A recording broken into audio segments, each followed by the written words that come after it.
Here at Chrysler Motors Automotive Operations, research has been proceeding to develop a line of heavy-duty transmissions that establishes new standards for reliability, durability, and quality.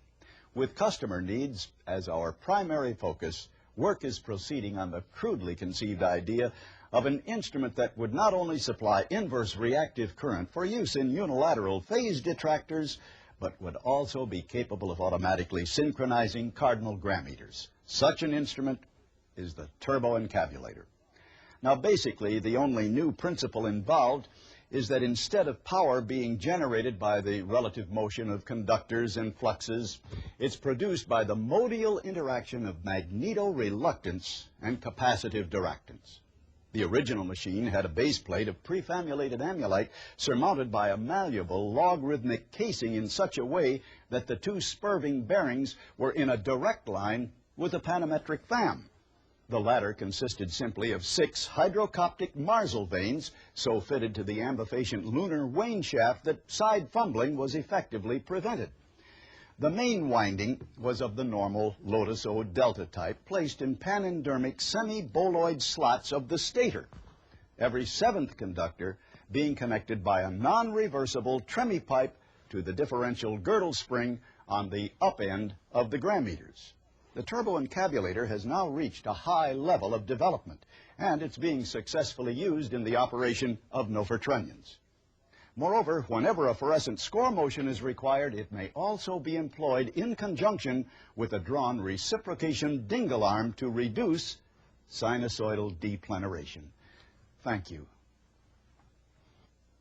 Thanks, Bud. Now that we know how the Turbo Encabulator works, let's take a closer look at its diagnosis and service. For the purposes of obscurity, we have removed the casing to expose the heart of the Turbo Encabulator, the magneto-reluctance modial interactor. Since little or nothing is known about the principles involved in magneto-reluctance, diagnosing faults can be a problem.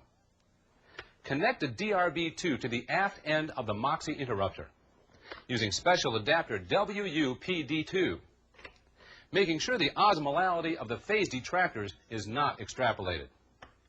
Begin the test by selecting model year, transmission systems, and Turbo Encabulator run test. If there are any system faults, they will be displayed in secret code on the DRB2 display. It's a simple head code. Anyone can catch it. The most common fault is sigmoid rumbling below the belt line, which the customer will refer to as a burping or even a hiccuping noise.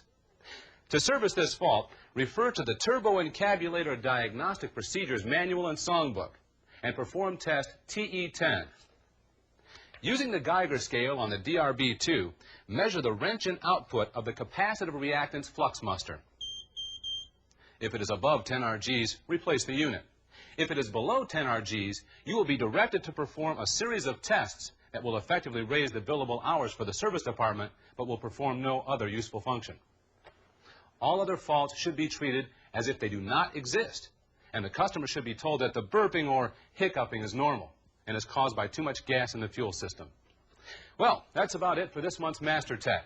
Be sure to watch next month when we'll cover ashtray and cigarette lighter operation, diagnosis, and repair. See you then.